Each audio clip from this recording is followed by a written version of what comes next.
శ్రీ గురుభ్యో నమః. ఓం సాయి శ్రీ సాయి జయ జయ సాయి. ఓం సాయి శ్రీ సాయి జయ జయ సాయి. ఓం సాయి శ్రీ సాయి జయ జయ సాయి. ఓం సాయి రామ్. అందరికీ నమస్కారం. సీక్రెట్స్ ఆఫ్ ద సోల్ ఛానల్కి స్వాగతం. బాబా ఇప్పటిదాకా ఒక్కొక్క వారం ఒక్కో విషయం గురించి బోధిస్తూ మనలోని మాలిన్యాలన్నీ కూడా ఒక్కొక్కటిగా తొలగించడానికి ప్రయత్నం చేస్తూ ఉన్నారు. మన మనసుని శుభ్రపరచుకుంటే కానీ, మనలో మాలిన్యాలన్నీ తొలగిపోతే కానీ ఆధ్యాత్మికంగా పురోగమించలేము.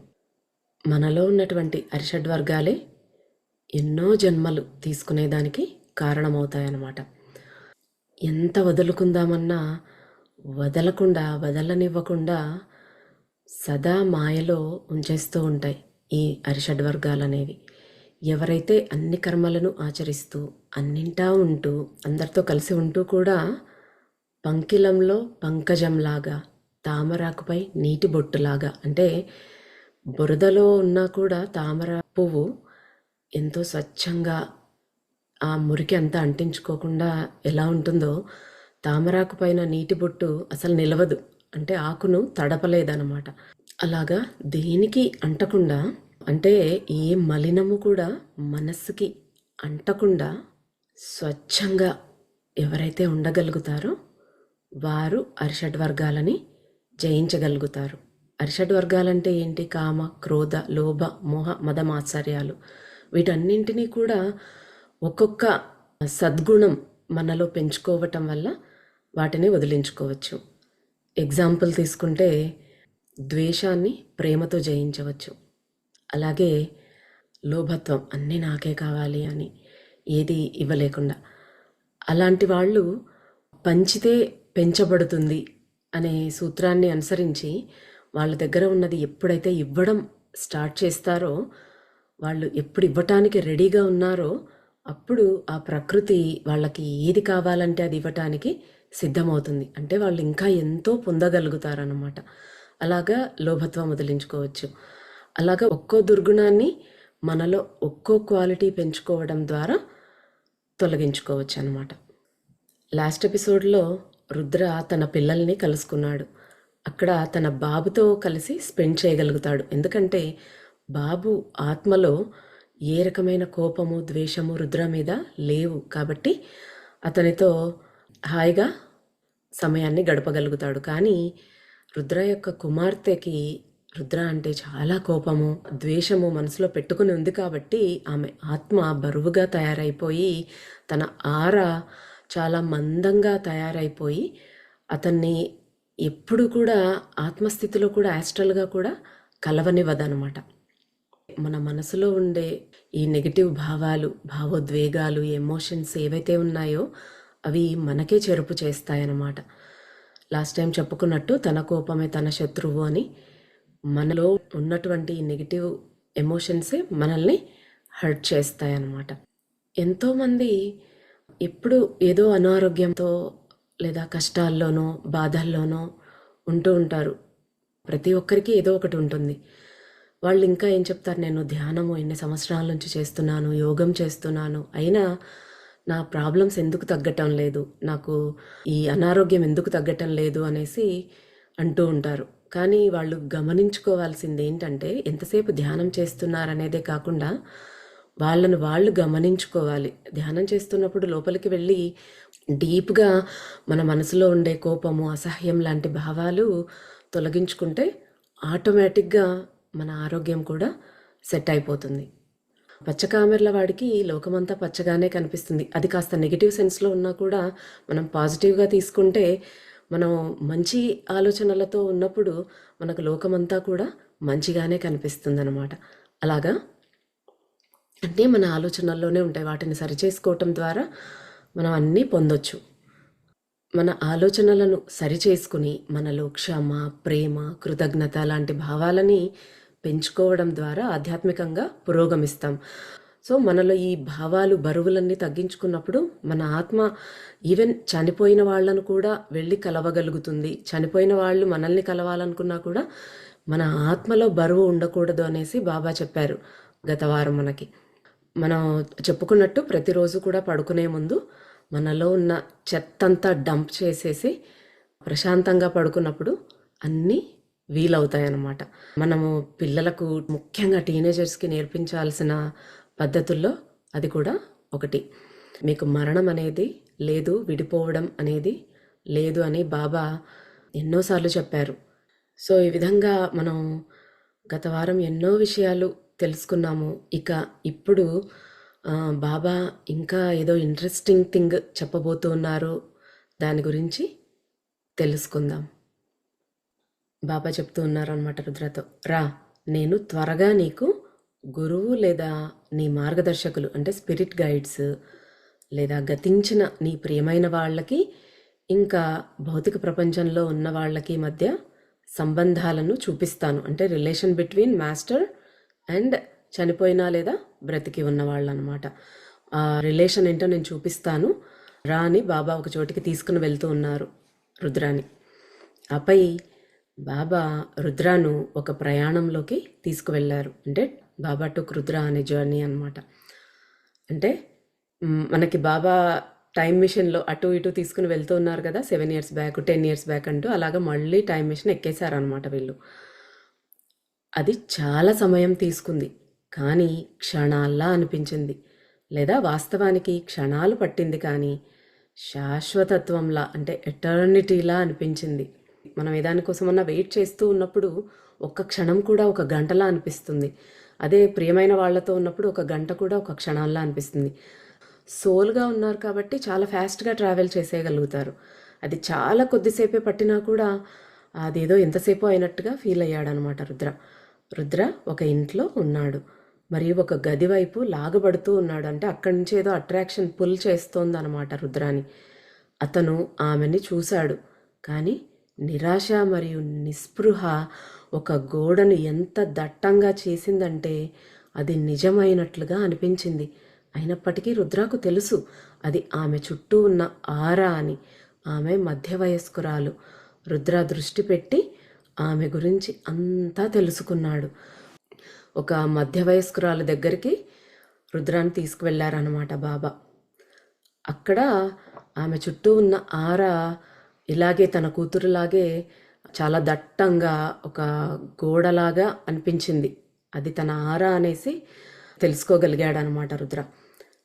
బాబా చెప్తున్నారు, బేటా, శరీరాన్ని కప్పే ఆరా ప్రతి వ్యక్తికి సంబంధించిన అంతటి సమాచారానికి నిల్వ, అంటే రిజర్వాయర్. మన ఆరా ఒక రిజర్వాయర్ లాగా మనకు సంబంధించిన సమాచారాన్ని అంతా కూడా హోల్డ్ చేస్తుందన్నమాట. మనకు జన్మలకి సంబంధించిన ఆ ఇన్ఫర్మేషన్ అంతా ఆరాలో ఉంటుందన్నమాట. అందుకే గురువులు ఆరాలను చదవగలిగేవారు.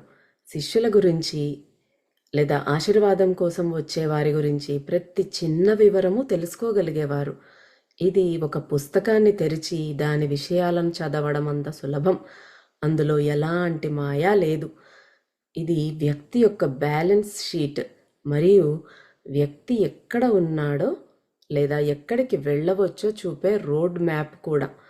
కొన్ని క్షణాల క్రితం జరిగిన దానికి మాత్రమే కాకుండా జన్మల క్రితం జరిగిన దానికి మరియు భవిష్యత్తులో జరగబోయే దానికి సంబంధించిన సమాచార బ్యాంకు లాంటిది ఆరా.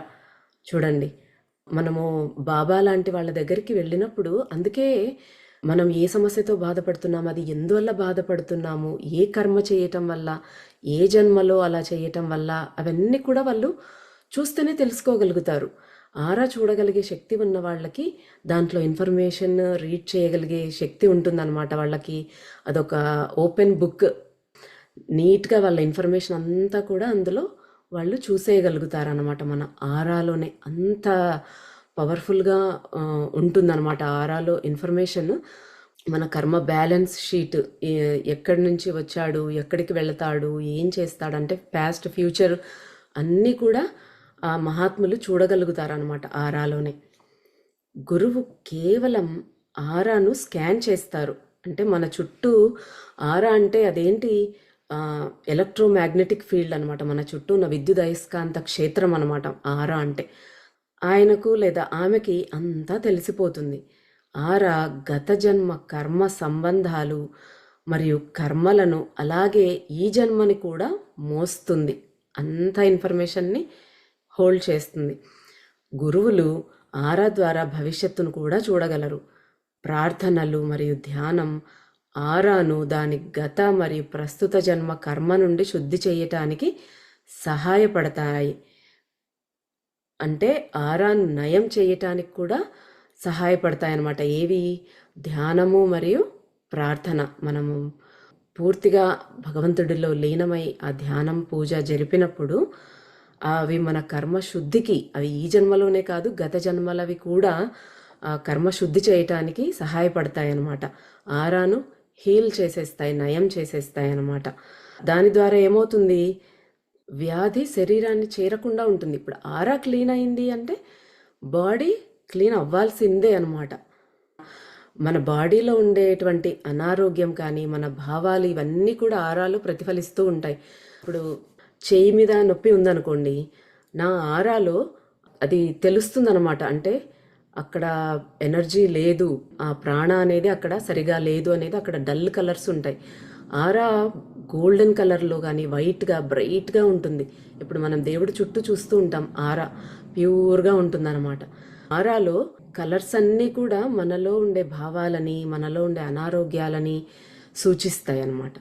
సో ఆరా క్లీన్ అయిపోయింది అంటే ఆటోమేటిక్గా శరీరం కూడా ఆ వ్యాధి నుంచి బయటపడిపోయింది అనేసి మీనింగ్ అనమాట.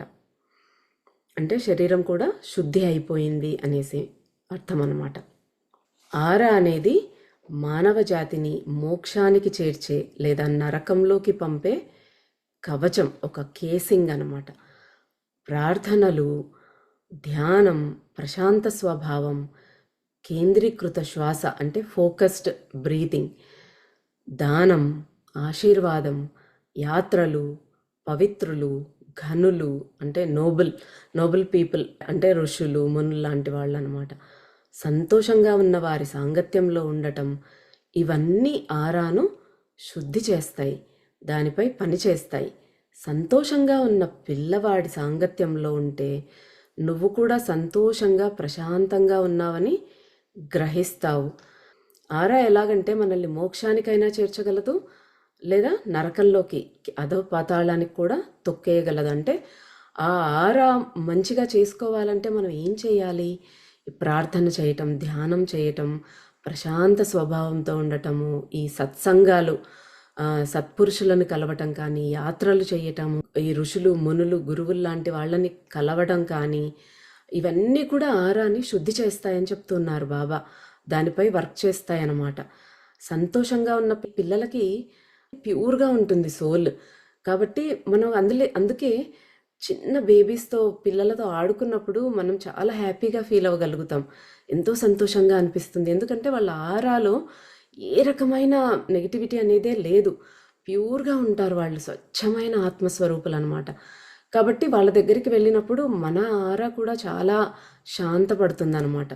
ఎందుకు అంటే కాస్త ఒక 6 అడుగుల దూరం వరకు ఆరా ఉందనుకోండి, మనం ఆ వ్యక్తి దగ్గరికి వెళ్ళినప్పుడు వాళ్ళ ఆరాలోకి మనం వెళ్తాం. ఆ పిల్లవాళ్ళ ఆరాలోకి వెళ్ళినప్పుడు, తాకినప్పుడు మన ఆరాని కూడా అది శుభ్రపరుస్తుంది అనమాట. అదే ప్రతికూల వ్యక్తి అంటే నెగిటివ్ టెండెన్సీస్ ఉన్న వాళ్ళ సహవాసంలో ఉంటే మీరు ఇబ్బందిగా భావించడం మొదలు పెడతారు. అలాంటి వ్యక్తులతో ఎక్కువ కాలం గడిపితే మీరు కూడా ప్రతికూలంగా మారవచ్చు. అందుకే మేము ఎల్లప్పుడూ సాధువులు, ఋషులు మరియు పవిత్ర వ్యక్తుల సహవాసాన్ని ప్రోత్సహిస్తాం. వారి ఆరా చాలా బలంగా ఉంటుంది, అది మీ ఆరాను కూడా శుభ్రపరచడం ప్రారంభిస్తుంది. అందుకే మనకు పత్రిజీ ధ్యానం, స్వాధ్యాయం, సజ్జన సాంగత్యం అని చెప్పారు. అంటే ధ్యానం చేయాలి, స్వాధ్యాయం అంటే బుక్స్ రీడింగ్ చేయాలి, అండ్ స్వాధ్యాయం అంటే మనల్ని మనం అధ్యయనం చేసుకోవాలి, మనల్ని మనం గమనించుకోవాలన్నమాట. అండ్ సజ్జన సాంగత్యం అంటే మంచి వాళ్లతోనే సాంగత్యం చేసినప్పుడు 6 నెలలు సావాసం చేస్తే వాళ్ళు వీళ్ళు అవుతారు అంటారు కదా, అలాగ మంచి వాళ్లతోనే ఉన్నప్పుడు చెడు వ్యక్తులు కూడా మంచిగా మారే ఛాన్స్ ఉంది. లేదా పూర్తి నెగిటివ్గా ఉండే వ్యక్తులతో ఒక వ్యక్తి సాంగత్యం చేసినప్పుడు ఆ వ్యక్తిలో కూడా నెగిటివ్ భావాలు రావడం అనేది మొదలవుతుంది. అలా అయినా మారచ్చు, ఇలా అయినా మారచ్చు అనమాట. ఏది స్ట్రాంగ్గా ఉందో అక్కడ దాన్ని బట్టి. ఋషులు, మునులు, గురువులు, సాధువులు వీళ్ళందరి ఆరా చాలా బలంగా ఉంటుంది.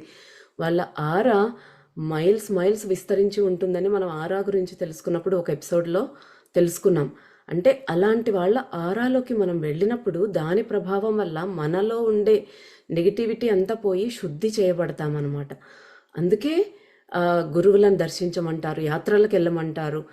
యాత్రలకు ఎందుకు వెళ్తాము? అక్కడ పరమాత్ముడు వెలిసిన చోట కొన్ని స్వయంభూగా ఉంటాయి. అక్కడ అలాంటి ప్లేసెస్లో చాలా పవర్ ఉంటుంది. అక్కడ ఉన్న పాజిటివిటీలోకి మనం వెళ్ళినప్పుడు మన ఆరా అనేది చాలా శుభ్రపడే అవకాశం ఉంటుంది. ఈవెన్ నదులు, గంగా, యమున లాంటి నదులు కూడా నాలో ఎప్పుడెప్పుడు గురువులు, బాబా లాంటి వాళ్ళు, మహాత్ములు వచ్చి స్నానం చేస్తారా అని ఎదురు చూస్తాయంట. ఎందుకంటే ఆ నదుల్లో మనలాంటి వాళ్ళు ఎంతోమంది మునిగి మన పాపాలు, మన నెగిటివ్ ఆరా అంతా దానికి తగిలి అది కాస్త మలినపడిపోయి ఉంటుందట. ఈ మహాత్ములు లాంటి వాళ్ళు వచ్చి అందులో స్నానం చేసినప్పుడు అదంతా క్లీన్ అయిపోతాయి అన్నమాట. వాటి ఆరా అంతా శుభ్రపరచబడిపోతుంది. అంత పవర్ఫుల్గా ఉంటుందన్నమాట మహాత్ముల యొక్క ఆరా. అందుకే సజ్జన సాంగత్యం అనేది అంత ఇంపార్టెంట్. సత్సంగం మనకు ఆదిశంకరాచార్యులు చెప్పారు, సత్సంగత్వే నిస్సంగత్వం, నిస్సంగత్వే నిర్మోహత్వం, నిర్మోహత్వే నిశ్చలతత్వం, నిశ్చలతత్వే జీవన్ముక్తి. అంటే ఒక సత్సంగంకి అంత పవర్ ఉంది. ఒక మంచి ప్రదేశం దర్శించడం అనేది కానీ, తీర్థాలలో స్నానం చేయటం కానీ, మనకు అందుకే గుడికి వెళ్ళినప్పుడు కూడా ఆ గుడికి ప్రదక్షిణం ఎందుకు చేయమంటారంటే, ప్రదక్షిణ చేసినప్పుడు ఆ పాజిటివ్నెస్ని మనలోకి తీసుకుంటామన్నమాట. మన ఆరా క్లెన్జింగ్ జరిగిపోతుంది.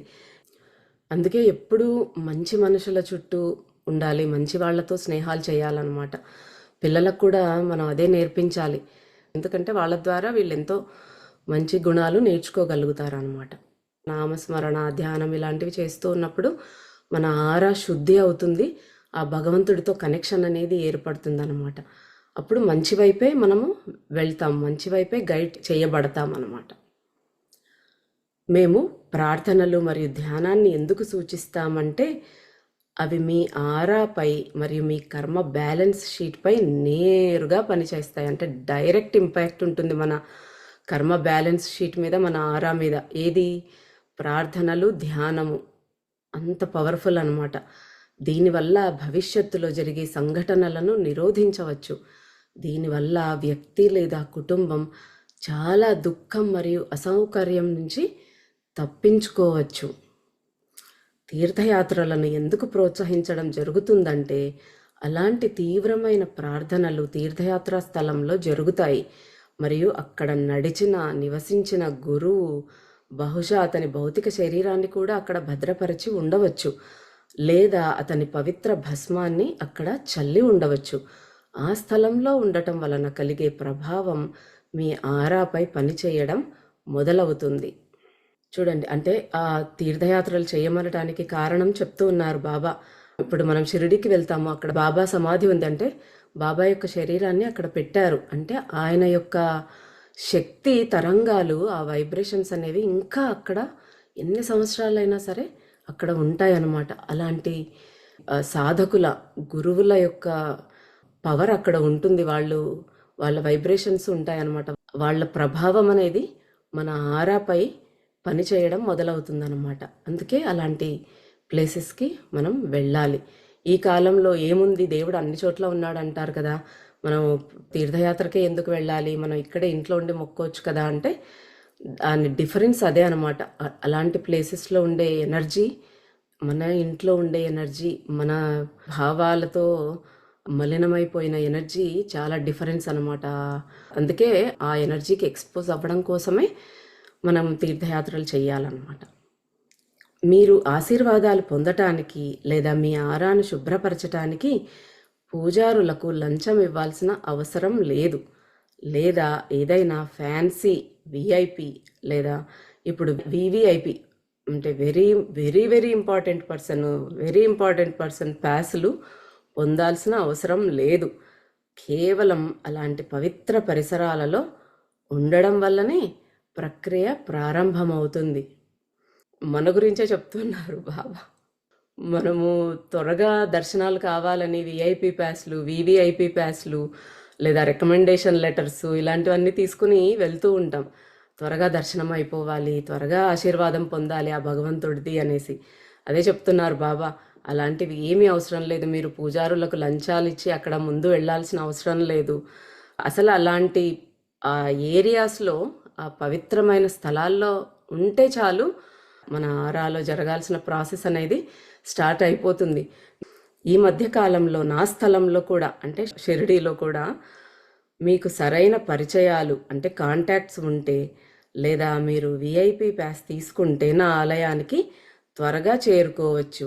ఇంకా మీరు నేరుగా ముందు వరుసలో నా విగ్రహం లేదా నా సమాధి ముందు ఉంచబడతారు.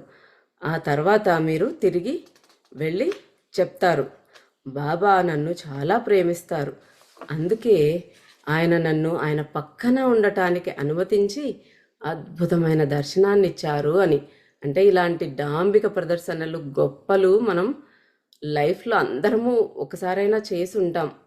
బాబా అనుగ్రహం నాకు చాలా ఉంది, అందుకే ఫ్రంట్ రోలో అసలు దర్శనం ఎంత బాగా జరిగిందో, చాలా మంచి దర్శనం ఇచ్చారు బాబా అని చెప్తూ ఉంటాం.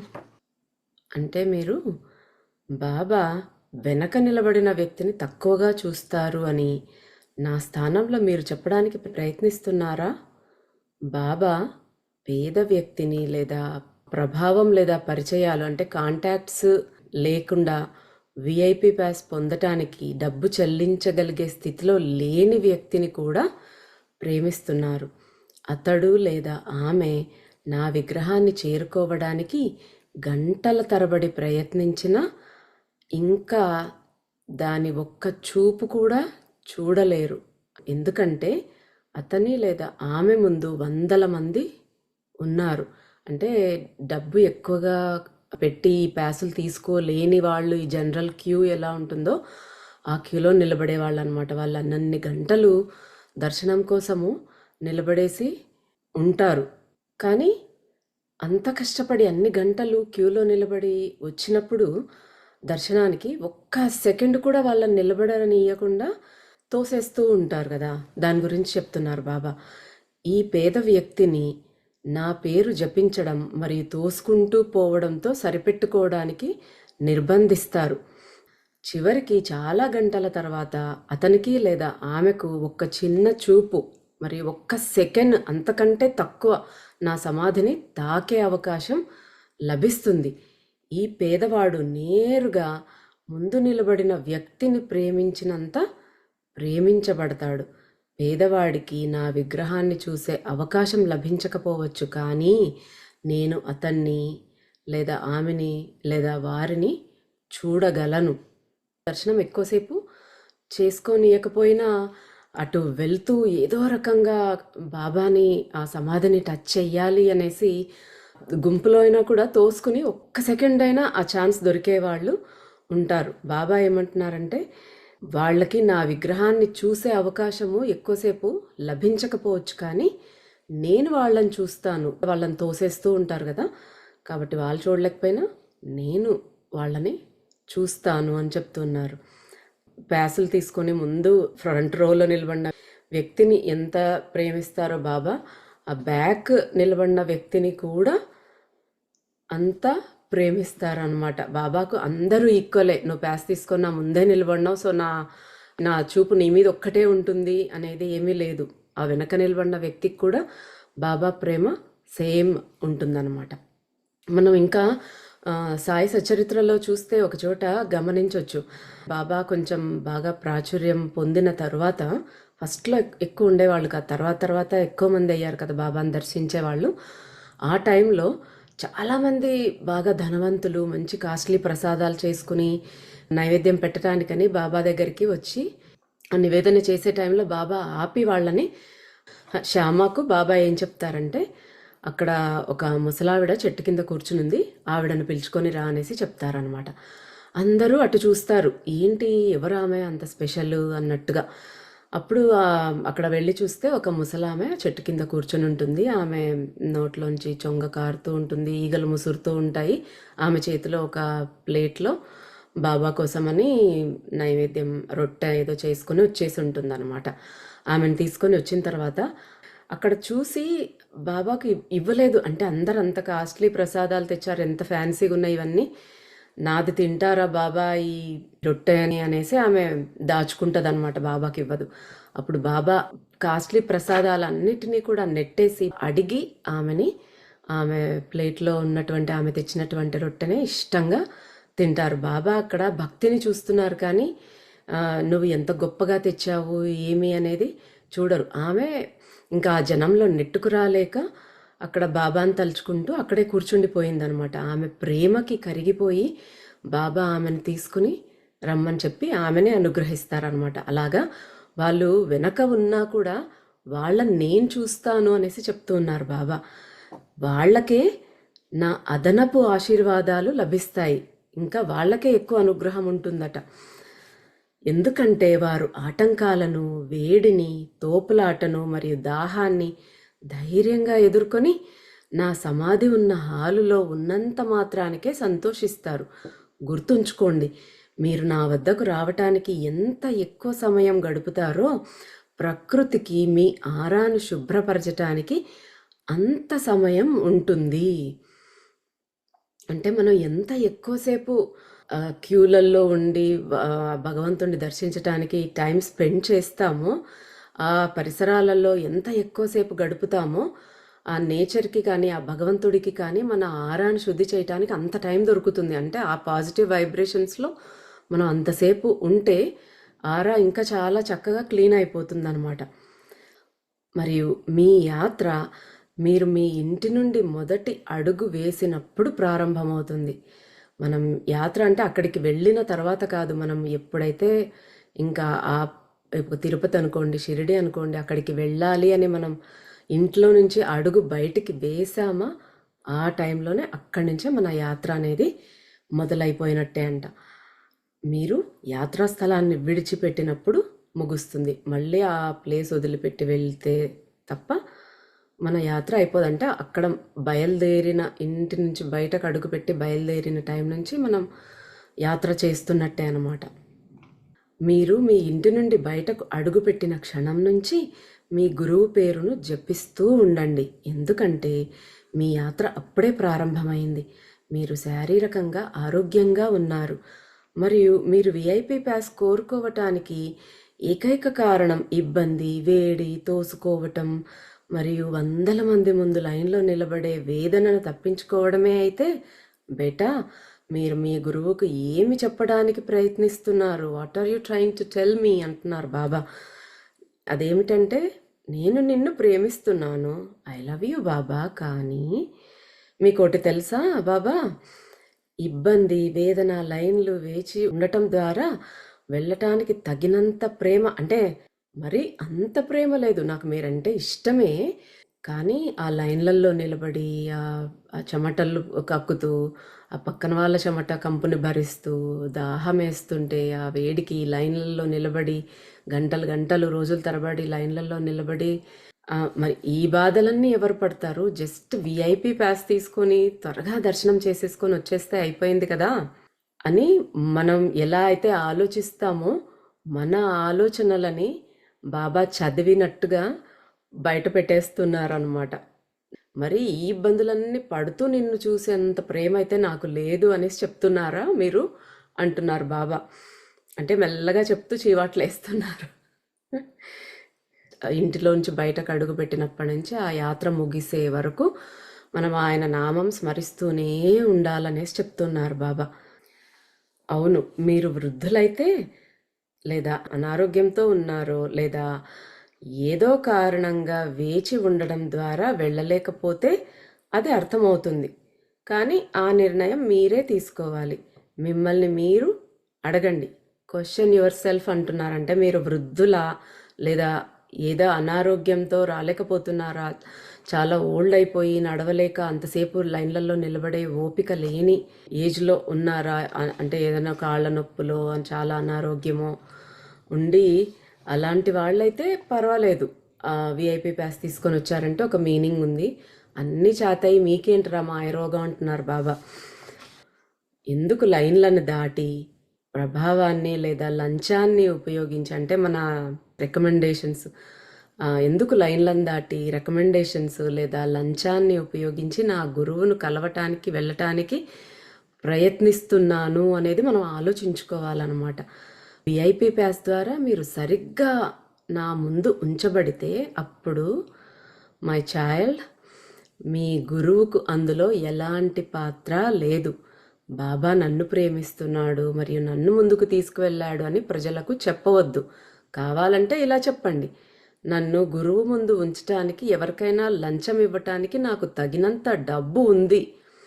నాకు డబ్బు ఉంది కాబట్టి నేను లంచం ఇచ్చైనా లేదా రికమెండేషన్ తీసుకునైనా విఐపి పాస్ తీసుకుని బాబా ముందు నిలబడి చూస్తున్నాను అని చెప్పండి. కానీ నన్ను ఇన్వాల్వ్ చేయొద్దండి అంటున్నారు బాబా. నాకు బాబా అనుగ్రహం ఉంది కాబట్టి నేను ముందు వరుసలో నిలబడి దర్శనం చేసుకోగలిగాను అని బాబా మీద చెప్పొద్దు. నన్ను ఇన్వాల్వ్ చేయకండి చారి గారు అన్నట్టు చెప్తున్నారనమాట బాబా. మీ గురువు మిమ్మల్ని ప్రేమిస్తారు. మీరు ముందు భాగంలో నిలబడి ఉన్నా లేదా స్థలం లేకపోవడం వల్ల హాలు బయట నిలబడి ఉన్నా మీ గురువు ప్రతి ఒక్కరిని ప్రేమిస్తారు. మీరు మీ గురువుని అసౌకర్యం ద్వారా వెళ్ళేంతగా ప్రేమిస్తున్నారా? అదే మీరు అడగవలసిన ప్రశ్న. అవును, నాకు అర్థమైంది నాయన, మీరు ఇలా అనవచ్చు, వృద్ధులు, పిల్లలు, రోగులు మాట ఏమిటి? అవునవును, నాకు అదంతా అర్థమైంది. కానీ పేదవారిలో లేదా కాంటాక్ట్స్ లేని వారిలో వృద్ధులు, పిల్లలు మరియు రోగులు తమ గురువుని చూడటానికి వేడిని మరియు ప్రతి దానిని ధైర్యంగా ఎదుర్కొంటూ తమ గురువుకు నమస్కరిస్తూనే ఉన్నారు కదా. నేను చెప్పేది ఏమిటంటే, వరుసలో గంటల కొద్దీ గడపడం మరియు ప్రశాంతంగా మీ గురువు పేరు జపిస్తూ ఉండడం మంచిది. ఎందుకంటే ఆ గంటల్లో గురువు మరియు ఆయన ఆధ్యాత్మిక సహోద్యోగులు, అంటే హెల్ప్ చేసేవాళ్ళు, ఏంజల్స్, మాస్టర్స్, స్పిరిట్ గైడ్స్, అలాంటి వాళ్ళు మన జీవితకాల కర్మలను మరియు ఆరా శుద్ధిని చేసే అవకాశం ఉంటుంది.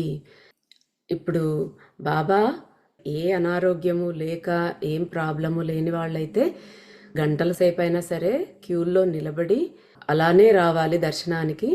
అండ్ ఆ గంటల తరబడి ఆ నామం జపించటం వల్ల, అక్కడే ఆ పరిసరాల్లోనే ఉండటం వల్ల గురువు కానీ మాస్టర్స్ కానీ ఏంజల్స్ అక్కడ మన ఆరాని శుద్ధి చేసేస్తారు.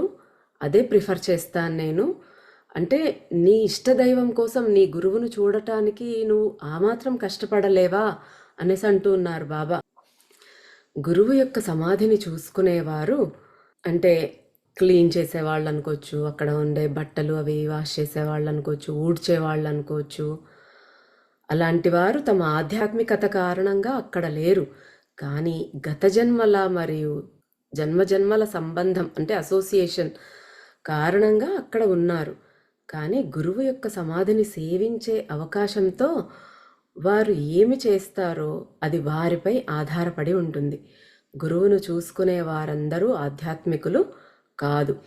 అంటే అక్కడ వర్క్ చేసే వాళ్ళు ఉంటారు, వాళ్ళంతా వాళ్ళేదో స్పిరిచువల్గా ముందుకు వెళ్ళాలనో ఆ స్పిరిచువాలిటీ కోసమో బాబా మీద ప్రేమతోనో అక్కడికి రావట్లేదు. వాళ్ళు పైసల కోసమో లేదా ఏదో యాంత్రికంగా మెకానికల్గా అలా చేసుకుంటూ వెళ్ళిపోతూ ఉంటారంతే. కానీ అలాగా గురువు యొక్క సమాధిని సేవించే అవకాశం వచ్చిన వాళ్ళు భక్తిభావంతో నాకు బాబాకు సేవ చేసే అవకాశం వచ్చింది అనే భావనతో చేస్తే వాళ్ళు చేసే పని అక్కడ దాని రిజల్ట్ వేరేగా ఉంటుందన్నమాట. వాళ్ళు ఏ భావంతో చేస్తారనేది వాళ్ళ మీద ఆధారపడి ఉంటుందన్నమాట.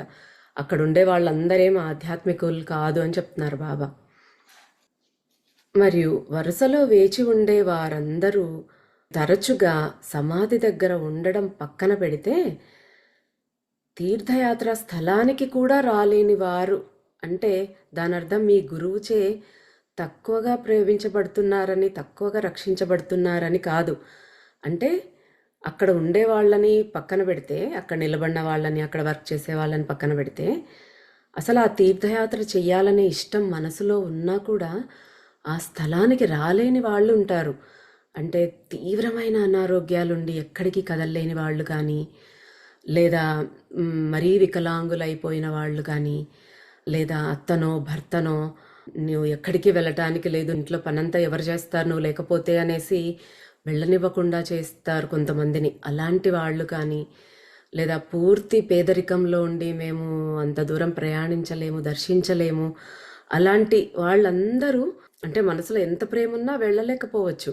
అంటే వాళ్ళ మీద మా అనుగ్రహం ఉండదా, మేము వాళ్ళని రక్షించమా అనేసి వాళ్ళ మీద మా ఆశీర్వాదం ఉండదా, అలా అనుకుంటున్నారా మీరు అంటున్నారు బాబా. అలాంటి పరిస్థితుల్లో మనసులో ప్రేమ ఉండి రావాలి అనే కోరిక ఉంది అంటే భగవంతుడు మనం వెళ్ళి దర్శించుకోలేకపోయినా కూడా వాళ్ళ అనుగ్రహము, వాళ్ళ ఆశీర్వాదం మనకు పరిపూర్ణంగా ఉంటుందన్నమాట.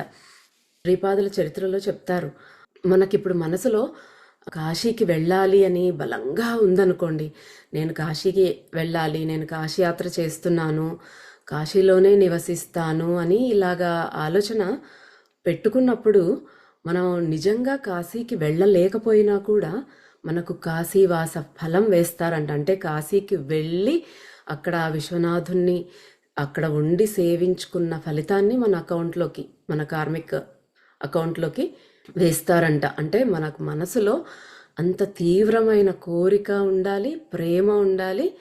నేను ఇంకా వెళ్ళాను అని, మనం వెళ్ళలేని పరిస్థితుల్లో నేను అక్కడే ఉన్నాను, విశ్వేశ్వరుని దర్శించుకున్నాను, అక్కడే గంగలో స్నానం చేస్తున్నాను, అక్కడే నివసిస్తున్నాను అనే భావన కూడా మనం నిజంగా కాశీకి వెళ్ళినంత ఫలితాన్ని ఇస్తుందంట. అంటే అంత అనుగ్రహం ఉంది ఆ పరమాత్మ, అంత సులభుడు అనమాట. కానీ మనమే మనస్ఫూర్తిగా ఆయనని కనీసం జపించుకోము, ఆయనని సేవించుకోము. మన మనసులో వేరే ఏవేవో ఆలోచనలు ఉంటాయి, పైకి ఏదో నామం జపిస్తూ ఉంటాం, తంతులాగా పూజ చేసేస్తూ ఉంటాం. ఆయనకు కనెక్ట్ అయ్యి నిజంగా ఆయన ఉన్నాడు అనే భావనతో మనం ఒక్కసారి తలుచుకున్నా చాలు, ఆయన హ్యాపీ అయిపోతాడనమాట. మనం అది కూడా చేయలేము. అదే చెప్తున్నారు బాబా. ఏది ఏమైనప్పటికీ ఒక వ్యక్తి శరీరాన్ని విడిచిపెట్టిన తర్వాత మీ గురువు మరియు మార్గదర్శకులు మీకు మరియు మీ ప్రియమైన వారికి ఎలా సహాయం చేస్తారో మీకు చూపించాలని అనుకున్నాను. ఇక్కడ స్టార్ట్ చేశారు బాబా మనకి ఎపిసోడ్ స్టార్ట్ చేసినప్పుడు. నేను ఆ మార్గదర్శకులకి మీకు వాళ్ళు ఎలా సహాయం చేస్తారో ఆ రిలేషన్ ఏంటో చూపిస్తానని అక్కడ మొదలు పెట్టారు. మన బ్రెయిన్ని వాష్ చేయటానికి బాబా ఈ తీర్థయాత్రల గురించి, క్షేత్రాలకు వెళ్ళినప్పుడు మన ఆలోచన ఎలా ఉంటుంది, మనం ఎలా అజ్ఞానంలో ఉన్నాము అనేది ఇవన్నీ చెప్తూ కాస్త సైడ్ ట్రాక్ అయింది. మళ్ళీ ఇప్పుడు కరెక్ట్గా ట్రాక్లోకి వచ్చేసాము. అసలు బాబా ఏం చెప్పబోతున్నారు అనేది చూపిస్తున్నారు. ఆ మధ్య వయస్కురాలు దగ్గరికి వచ్చాడు కదా రుద్ర, ఆ పుల్ని అనుసరించి. సో అక్కడికి వచ్చారనమాట.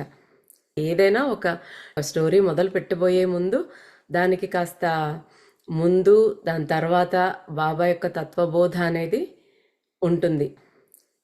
బేటా గుర్తుంచుకో, భౌతిక శరీరాన్ని విడిచిపెట్టడం అనేది చాలామంది మానవులు అంగీకరించవలసిన వాస్తవం. మళ్ళీ ఇక్కడ కూడా కాస్త ప్రీటెక్స్ట్ చెప్తూ ఉన్నారనమాట మనకి. అప్పుడు రుద్ర అంటున్నాడు, ఓ మానవులందరూ అంగీకరించాల్సిందే అనేసి నేను అనుకున్నాను, అంగీకరించాల్సి ఉంది ఏంటి అని అంటున్నాడు రుద్ర. అప్పుడు బాబా చెప్తున్నారు, మొట్టమొదటగా నీ యాస్ట్రల్ తలలో, అంటే చచ్చిపోయాడు కదా ఆత్మలాగా ఉన్నాడు, నీ యాస్ట్రల్ హెడ్లో అసలు మరణం అనేది లేదు. There is no such thing as death అనే విషయాన్ని తెలియచేయాలంటే నేను ఇంకా ఏం చేయాలరా బాబు అంటున్నారు బాబా. మరణం అంటే జీవితం ఉనికిని స్వాధీనం చేసుకుంటుంది. అంటే జీవితం ఉనికిని స్వాధీనం చేసుకోవడం అంటే ఇప్పుడు మనం ఏదైతే ఎగ్జిస్ట్ అయి ఉన్నామో ఒక మనిషిగా, అది పోతుంది, ఆ ఉనికి పోతుంది. కానీ జీవితం ఎప్పటికీ ఆగదు బేటా. పరివర్తన లేదా మార్పు లేదా రూపాంతరీకరణ, ఇదే జీవిత నియమం. అంటే జస్ట్ చేంజ్ అవుతుంది, ఒక మార్పు, ఒక పరివర్తన, అంతేకాని జీవితం లేకుండా లేదు. జస్ట్ ఈ బాడీ పోయింది అంతే. నీ ఆత్మ తన ప్రయాణాన్ని ఇంకా కొనసాగిస్తూనే ఉంటుంది. జీవితం అంటే లైఫ్ ఎప్పటికీ ఆగదు. మార్పు మాత్రమే జీవిత వాస్తవం బేటా. ఏది చనిపోదు, ప్రతిదీ రూపాన్ని మారుస్తుంది. నీరు ఆవిరైనట్టు, గొంగళి పురుగు సీతాకోకచిలుక అయినట్టు, భౌతిక రూపం ఆధ్యాత్మిక లేదా ఆత్మరూపం పొందినట్టు. అంటే energy can neither be created Nar destroyed. అంటే ఈ లానే, ఇది ఫస్ట్ లా ఆఫ్ థెర్మోడైనమిక్స్ అనేసి చెప్తారనమాట. అంటే ఎనర్జీ అనేది క్రియేట్ చేయలేము, నాశనము లేదు దానికి. కేవలం ఒక రూపం నుంచి ఇంకో రూపానికి మార్పు చెందుతుంది అంతే.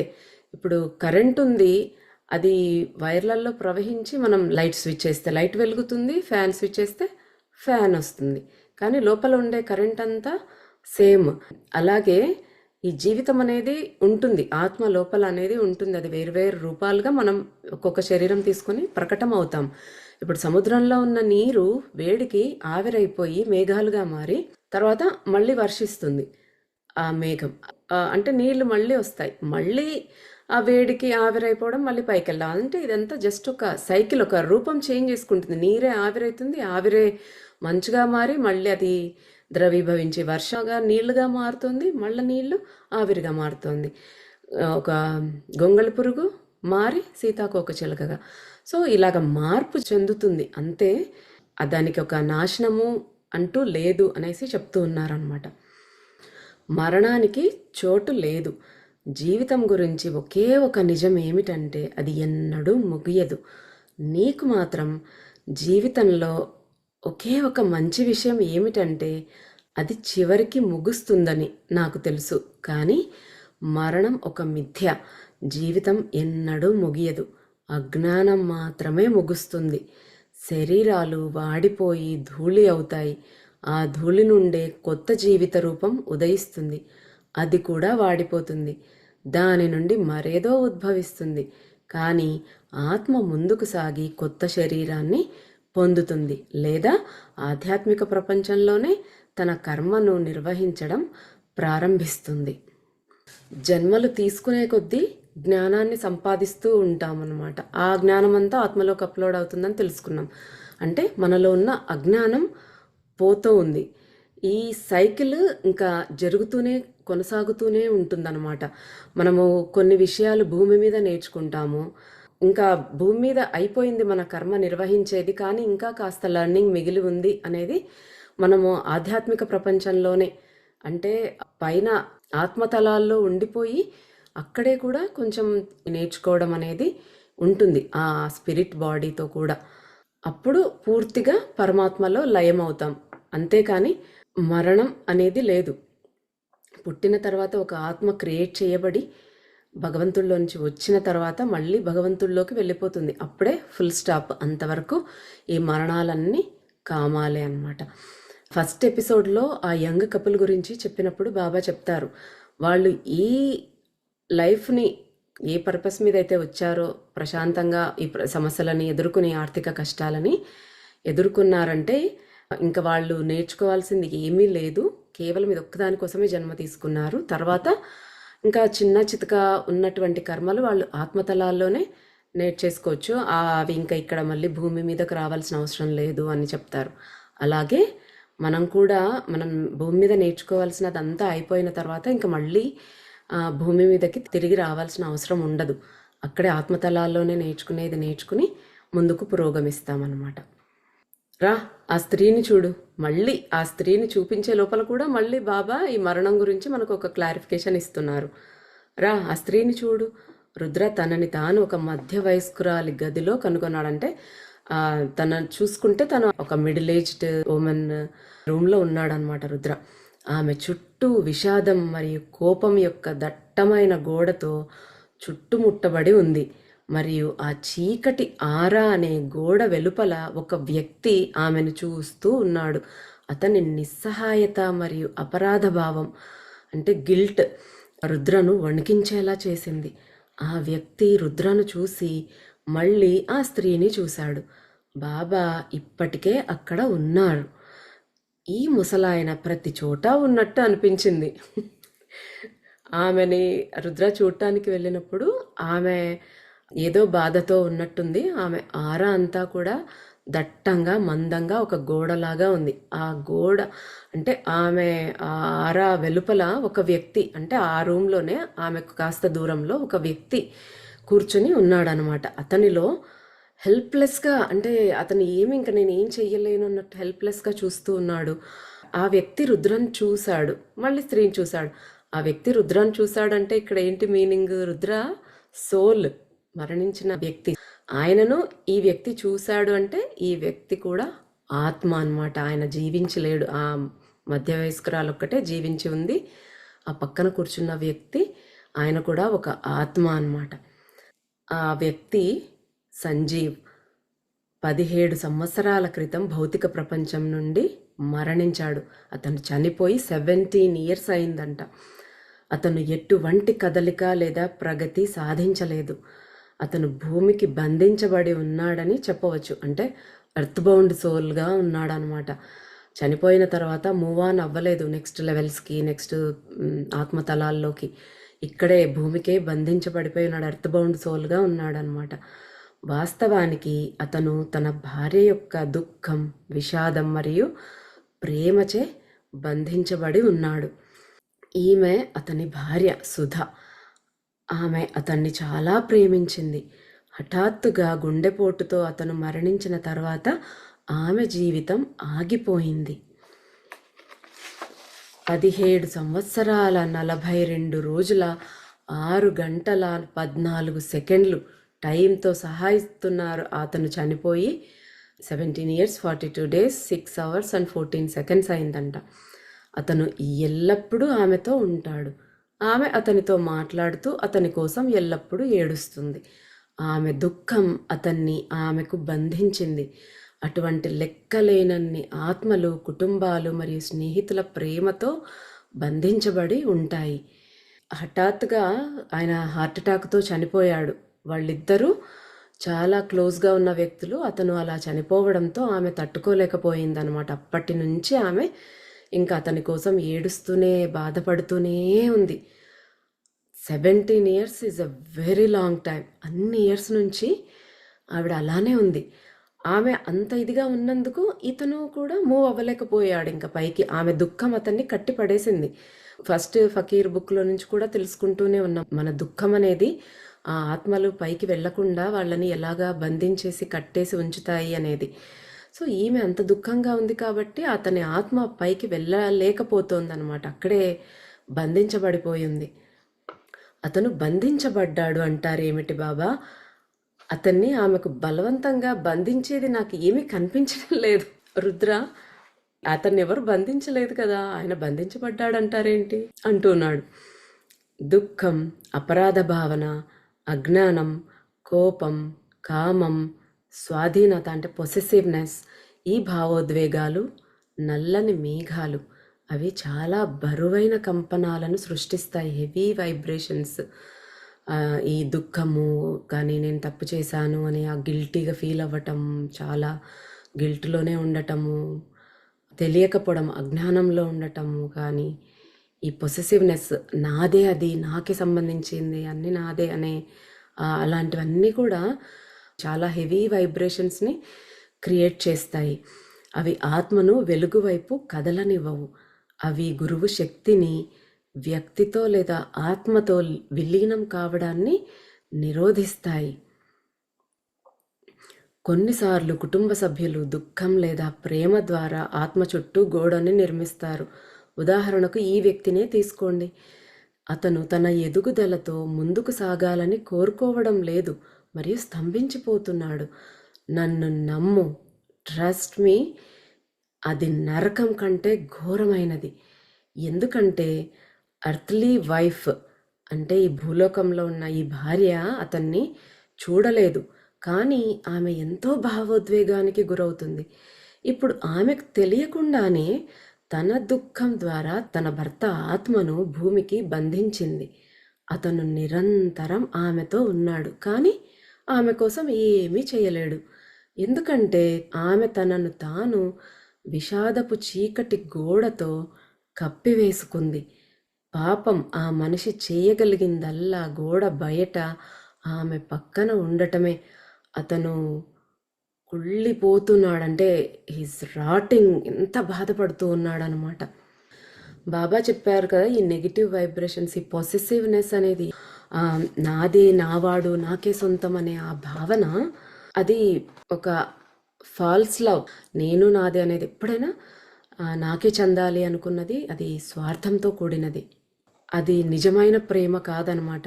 వాళ్ళని అలాంటి భావాలతో, తన ప్రియమైన వాళ్ళని ఫిజికల్ లైఫ్లో అలాగే బంధిస్తారు, అలాగే వాళ్ళు చనిపోయిన తర్వాత వాళ్ళ ఆత్మని కూడా అలాగే బంధించేస్తారు. ఇప్పుడు ఈమె అదే చేసిందనమాట. అతని మీద ఉన్న ప్రేమ, ఇష్టము ఆమె మర్చిపోలేకపోతుంది. అలాగే 17 ఏళ్ళు ఆవిడ అదే దిగులతో, అదే డిప్రెషన్లోనే ఉండిపోబట్టి ఆవిడ ఆరా మందంగా తయారైపోయింది. అతను అక్కడే ఉన్నాడు. అతను ఇంక పైకి వెళ్ళలేడు, ఎందుకంటే ఈమె దుఃఖంలో ఉంది. పోనీ ఆమెతో ఏదైనా కమ్యూనికేట్ చేయగలడా అంటే ఆమె ఆ స్థితిలో లేదు. అతను మాట్లాడితే రిసీవ్ చేసుకునే స్థితి ఆమెకు లేదు, ఎందుకంటే ఆమె దుఃఖంలో ఉంది. బాబా ఇంతకుముందు ఒకసారి చెప్పారు, చనిపోయిన వారు వాళ్ళని కాంటాక్ట్ చేయడానికి ట్రై చేస్తారు, చెప్పాలని ట్రై చేస్తారు, కానీ వీళ్ళు దుఃఖంతో వాళ్ళని బ్లాక్ చేసేస్తారు అనమాట. వాళ్ళ వైబ్రేషన్స్ వీళ్ళు అందుకోలేరు. ఇప్పుడు ఆమె అదే స్థితిలో ఉంది. అతను పోనీ తను ఇంకా ఎదగాలి, ఆత్మగా ముందుకు వెళ్ళాలి అని ఆయన కోరుకోవట్లేదు. ఆమె దిగులతో కూర్చుని ఉంటే ఆయన అక్కడే కూర్చున్నాడు. 17 ఇయర్స్ నుంచి ఆమె పక్కనే ఉన్నాడు ఆయన ఆత్మ, కానీ ఈమె చూడలేదు, ఈ చర్మచక్షువులతో చూడలేదు. ఆమె కాస్త శాంతించి ప్రశాంతంగా ఉంటే అతన్ని ఫీల్ అవ్వగలుగుతుంది, లేదా ఆమె కాస్త మంచి ధ్యాన స్థితిలో వెళ్ళి కాస్త శాంతంగా మారినప్పుడు ఆమె దివ్యనేత్రంలో ఆయన కనపడతాడనమాట. కానీ ఈ సుధానే ఆమె పూర్తి డీప్ డిప్రెషన్లో ఉంది. అసలు అన్ని సంవత్సరాలు అంత దుఃఖంలో, అంత డిప్రెషన్లో ఉండడం అనేది చాలా అరుదుగా చూస్తుంటాం. కొద్ది రోజులకి మూవ్ ఆన్ అయిపోతారు. భగవంతుడు మనకిచ్చిన ఒక వరం ఏంటంటే మరుపు. ఆ మరుపు అనేది లేకపోతే అసలు మనిషి బ్రతకడం చాలా కష్టం. ఎంత ప్రియమైన వ్యక్తి చనిపోయినా ఆ మరుపు అనే దానివల్ల కొద్ది రోజులకి సెట్ అయిపోతారు. ఏదో రకంగా ఇంకా తప్పదు, జీవించాలి, అడ్జస్ట్ అవ్వాలి అనే భావనలోకి వచ్చేస్తారు ఎవరైనా. కొద్ది రోజులు ఫస్ట్ ఎవరైనా బాధ అనేది పడతారు, కానీ 17 ఇయర్స్ అనేది it's a very long time అనమాట. ఆయనతో కనెక్ట్ అవ్వటానికి ఒక మార్గం ఉంటుంది అనే జ్ఞానం ఆమెకు లేదు. ఆమె ఇంకా మామూలు అయిపోతుంది, నేను ఇక్కడే ఉంటే ఇలాగే ఉంటుంది అని ముందుకు వెళ్ళిపోవాలి, నా ఆత్మస్థితి నేను చూసుకోవాలనే జ్ఞానం అతనికి లేదు. ఇద్దరు అజ్ఞానం వల్ల అక్కడ అలా పడి ఉన్నారనమాట. బాబా చెప్తున్నారు, ఈ దుఃఖము అతన్ని బంధించింది, ఈమె దుఃఖం. అలాగే లెక్కలేనన్ని ఆత్మలు, వాళ్ళ కుటుంబం, వాళ్ళ స్నేహితులు కానీ వాళ్ళు అలా బాధపడుతూ ఏడుస్తూ ఉండి చనిపోయిన వాళ్ళని పైకి వెళ్లకుండా చేస్తున్నారు. అట్లా ఎంతోమంది ఆత్మలు భూమికి బంధించబడిపోయి ఉన్నాయి, ఎర్త్ బౌండ్ సోల్స్గా ఉన్నాయి భూమి మీద. ఇప్పుడు ఎవ్వరు చూడు అదే చెప్తూ ఉన్నారు. భూమి మీద ఎన్నో ఎర్త్ బౌండ్ సోల్స్ ఉన్నాయి. ఇప్పుడు అకస్మాత్తుగా చనిపోయారు, మొన్న కోవిడ్ వచ్చింది, ఆ టైంలో అనుకోకుండా, అంటే ఎవరు ప్రిపేర్డ్గా లేరు. ఇప్పుడు ఒక క్యాన్సరో లేకపోతే ఏదన్నా వస్తే ఓకే ఇంకా అయిపోయింది టైము, ఈరోజు కాకపోతే ఇంకా కొద్ది రోజుల్లో నేను చనిపోతాను అనేసి ఒక రకంగా ప్రిపేర్ అయిపోతుంది మైండ్. కానీ సడన్గా హార్ట్ అటాక్ రావటం, వెళ్ళిపోవటం కానీ, లేదా యాక్సిడెంట్ అయిపోయి చనిపోవటం కానీ, అపమృత్యువులు ఉంటాయి. అంటే సడన్గా అనుకోకుండా చనిపోవటం. అలాంటప్పుడు ఏంటంటే ఈ కోవిడ్ లాంటివి, అప్పుడు ప్రిపేర్డ్గా లేరు, కానీ కోవిడ్తో ఎంతోమంది చనిపోయారు. వాళ్ళంతా కూడా దే డోంట్ యాక్సెప్ట్ అనమాట. నేను ఇంకా బ్రతికే ఉన్నాను అనేసే ఉంటుంది వాళ్ళకు, నాకు ఇంకా లైఫ్ ఉంది, నేను చనిపోలేదు, వాళ్ళు చనిపోయారు అనే దాన్ని యాక్సెప్ట్ చెయ్యలేక ఇక్కడే భూమి మీదే వాళ్ళ చుట్టే తిరుగుతూ ఉంటారనమాట. ఇక్కడే అర్థబౌండ్గా ఉంటారు. కొద్ది రోజులకి ఏమవుతుంది, వాళ్ళు నెగిటివ్గా మారిపోతారని మనకు బాబా ఇంకొక ఎపిసోడ్లో చెప్పారు. ట్రై చేస్తారు నేను ఇంకా ఉన్నానని చెప్పటానికి, కానీ ఎదుటి వాళ్ళు అది అందుకునే స్థితిలో, వైబ్రేషన్స్ గ్రహించగలిగే స్థితిలో లేనప్పుడు ఏమవుతుంది, ఇంకా ఈ ఆత్మకు విసుగొచ్చేస్తుంది, చెప్పి అదొక నెగిటివ్గా మారిపోతుంది, దానికి నెగిటివ్ ఎనర్జీ వచ్చేస్తుంది అనమాట. ఆ 16 రోజుల కర్మ అవన్నీ అయిపోయినాక కూడా అది వెళ్ళలేకపోయింది పైకి అంటే దానికి ఇంకా నెగిటివ్గా మారిపోతుంది అనమాట ఆ సోల్. అలాగ ఎర్త్ బౌండ్ సోల్స్ ఇంట్లో ఉన్నప్పుడు అంతా నెగిటివ్గానే జరుగుతుందన్నమాట. కొంతమంది ఆ కష్టాలు తీరకుండా ఉంటాయంటే ఎర్త్ బౌండ్ సోల్స్ ఉన్నాయి అనేసి మీనింగ్. ఇప్పుడు చాలామంది ఎక్కడ చూసినా ఎర్త్ బౌండ్ సోల్స్ మన చుట్టూ కూడా ఎన్నో ఉండొచ్చు, మనం మన కళ్ళతో చూడలేము. కానీ ఒక సాధన ద్వారా మన మూడో కన్ను ఉత్తేజితం అయినప్పుడు, యాక్టివేట్ అయినప్పుడు మనము అవి చూడగలిగే స్థితి మనకు వస్తుందన్నమాట. మరి దీనికి పరిష్కారం ఏమిటి బాబా అనేసి అడుగుతున్నాడు రుద్ర. ఒకటి, అతను ప్రతి ఒక్కరికి వారి వారి కర్మ ప్రయాణం అంటే కార్మిక్ జర్నీ ఉంటుందని అర్థం చేసుకుని తన భార్యను ఆందోళన లేకుండా, తన కర్మ ప్రయాణాన్ని నిలిపివేయకుండా ఆమె ప్రయాణాన్ని ప్రారంభించనివ్వాలి. అంటే ఈ చనిపోయిన ఆత్మ తను నిర్ణయం తీసుకోవచ్చు అనమాట. ఎవరి కర్మ వాళ్ళది, ఎవరి సోల్ జర్నీ వాళ్ళది. సో నేను ఇంకా వెళ్ళిపోతే ఆవిడ ఏదో రకంగా కొద్ది రోజులకి సెట్ అయిపోతుందిలే అనేసి వదిలేసి వెళ్ళిపోవడం అనేది ఒక మార్గం అంట. లేదా ఈ బిడ్డ అంటే సుధ దుఃఖాన్ని వదిలించుకుని తన జీవితంతో ముందుకు సాగాలి. తద్వారా తన భర్త కూడా ముందుకు సాగడానికి అవకాశం కల్పించాలి. అంటే ఈమెన్నా వదిలేయాలి, దుఃఖంలోంచి బయటకు వచ్చేసి కొంచెం సెట్ అయిపోయిందంటే అతను రిలీజ్ అయిపోతాడు, అతను వెళ్ళిపోతాడు అనమాట. సో ఆయనకు అవకాశం ఇవ్వాలి. ఈమెన్నా డిసైడ్ అవ్వాలి, అతనన్నా డిసైడ్ అవ్వాలి. ఎవరో ఒకరన్నా నిర్ణయించుకుంటే తప్ప వీళ్ళు ముందుకు వెళ్ళే అవకాశం లేదన్నమాట. అంటే అతను ఆమెతో ఉండడు అని కాదు, అతను ఉంటాడు. కానీ అతను కూడా తన ప్రయాణంలో పురోగతి సాధిస్తాడు. మరియు తన భార్యకు నిజంగా అవసరమైనప్పుడు, లేదా ఆమె అతనితో మాట్లాడాలనుకున్నప్పుడు, లేదా అతను తన చుట్టూ ఉండాలనుకున్నప్పుడు వచ్చి తన భార్య దగ్గర ఉంటాడు. కానీ అప్పుడు ఆమె సంతోషంగా మరియు సంతృప్తితో ఉండి జీవితంతో ముందుకు సాగుతుంది. అందువల్ల అతను కూడా తన ఆత్మ ప్రపంచ విధులతో ముందుకు సాగుతాడు. అందువల్ల తన నిజమైన గమ్యానికి దగ్గరవుతాడు. అంటే ఎవరో ఒకరు, ఆమె కానీ అతను కానీ ఎవరో ఒకరు మూవ్ ఆన్ అయిపోవాలని డిసైడ్ అయిపోవాలన్నమాట.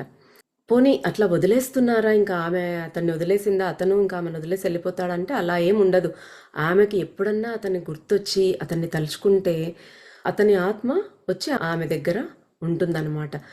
అండ్ వచ్చి హెల్ప్ కూడా చేయగలుగుతుంది. ఎందుకంటే అప్పుడు ఆమె సంతోషంగా ఉంది, సంతృప్తితో ఉంది కాబట్టి, ఆమె ఆరా మంచిగా క్లియర్గా ఉంది కాబట్టి ఇతను కూడా వస్తాడు, రాగలుగుతాడు, ఆమెకి ఏదైనా హెల్ప్ చేయగలుగుతాడు.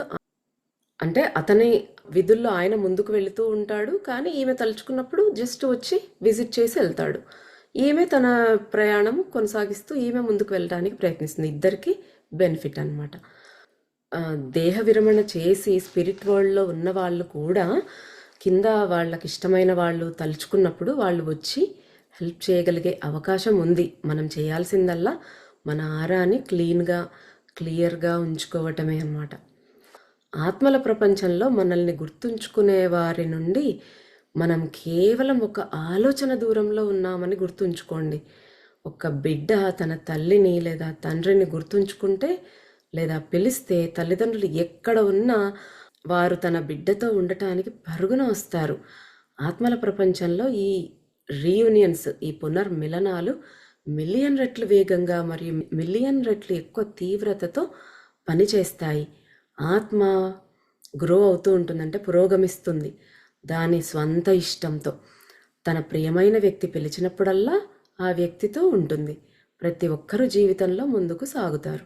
కానీ మీ ప్రియమైన వ్యక్తి దుఃఖాన్ని వదులుకోలేనప్పుడు మీరు ఆ దివంగత వ్యక్తిని అంటే డిపార్టెడ్ వన్ మీకు బంధించబడి ఉండేలా బలవంతం చేస్తున్నారు. ఆత్మ ప్రపంచంలో ఉన్న వ్యక్తి జ్ఞానవంతుడై తన ప్రియమైన వ్యక్తిని భూమిపై గురువు ప్రేమగల చేతుల్లో అంటే గురువు చేతుల్లో loving hands of the master ఆయన చేతుల్లో వదిలేస్తే తప్ప ఆ బంధం అనేది వదిలిపోరు. మీరు జ్ఞానవంతులుగా ఉండాలి. మరియు ఆత్మల ప్రపంచంలో అలా చేయగలిగేందుకు భూమిపై ఉన్నప్పుడే మీరు సమర్పణాభావంతో ఉండాలి. బాబా రిపీటెడ్గా ఇదే చెప్తూ ఉన్నారు. ఎందుకంటే ఈ ఎర్త్ బౌండ్ సోల్స్ ఎక్కువగా ఉండిపోతున్నాయి భూమి మీద. అందుకే దీని గురించి కూడా మనకు అవేర్నెస్ కల్పిస్తూ ఉన్నారనమాట. అయినా వాళ్ళు ఒక్క ఆలోచన దూరంలో ఉన్నారు. వాళ్ళు చనిపోయినా సరే మీరు ఒక్క ఆలోచన వాళ్ళ గురించి పెట్టుకుంటే వాళ్ళు వస్తారు, మిమ్మల్ని కలుస్తారు. ఒక బిడ్డ ఏడిస్తేనో, ఒక బిడ్డ పిలిస్తే తల్లిదండ్రి ఎలా పరిగెత్తుకుని వస్తారో అలాగే చనిపోయిన వాళ్ళు కూడా మనము ఒక్క ఆలోచన చేయగానే వారి గురించి వారు వచ్చి మనల్ని కలుస్తారనమాట, మనల్ని మీట్ అవుతారు. రీయూనియన్ అనేది జరుగుతుంది. ఆత్మల ప్రపంచంలో ఈ రీయూనియన్ అనేది మిలియన్ టైమ్స్ ఫాస్టర్ ఉంటుంది. మనకి ఇక్కడైతే రావటానికి టైం పడుతుందేమో కానీ ఆత్మగా ఉన్నప్పుడు వాళ్ళకి ఏముంది, ఇలా తలుచుకుంటే అలా వచ్చేస్తారు, మిలియన్ టైమ్స్ ఫాస్టర్గా వచ్చేస్తారనమాట. కాబట్టి మీరు దుఃఖాన్ని వదులుకోండి. మీరు వదులుకోలేకపోతే వాళ్ళు ఇక్కడే ఉండేలాగా మీరే బలవంతం చేస్తున్నట్టుగా అవుతుంది అనేసి చెప్తున్నారు బాబా. అందుకే ఈ చనిపోయిన వ్యక్తి ఇప్పుడు ఆత్మ ప్రపంచంలో ఉన్న వ్యక్తి జ్ఞానవంతుడై, అంటే కాస్త జ్ఞానం కలిగిన వాడుగా ఉండి, తన ప్రియమైన వ్యక్తి ఇప్పుడు ఆ భర్త చనిపోయాడు, ఆమెని గురువు చేతుల్లో బాబా నువ్వే చూసుకో, ఇంకా ఇక్కడి నుంచి ఆమె బాధ్యత నీదే అని గురువు చేతుల్లో, ఆ భగవంతుడి చేతుల్లో వదిలేస్తే ఆయన వెళ్ళగలుగుతాడు. అంతే, అప్పుడే ఆ బంధం ఇంకా పోగలిగేది. లేకపోతే వాళ్ళు వెళ్ళలేరు, వీళ్ళు ఇక్కడ ఏడుస్తూ ఉంటారనమాట. అందుకే బాబా ఏం చెప్తున్నారు, మీరు అందుకే చనిపోక ముందే భూమిపై ఉన్నప్పుడే భగవంతుడికైనా గురువుకైనా శరణాగతిలో ఉండి ఈ జ్ఞానమంతా నువ్వు తెలుసుకుని ఉన్నప్పుడు చనిపోయిన తర్వాత ఈ సుధా సంజయ్లకి కలిగినటువంటి ఇట్లాంటి పరిస్థితి కలగకుండా ఉంటుంది. సో ముందే మీరు ఈ జ్ఞానాన్ని తెలుసుకోవడం మంచిది. అందుకనే మనకు బాబా ఇవన్నీ చెప్తూ ఉన్నారు. ఈ కర్మ సిద్ధాంతము ఇవన్నీ ఎన్నో విషయాలు మనకు తెలియవు.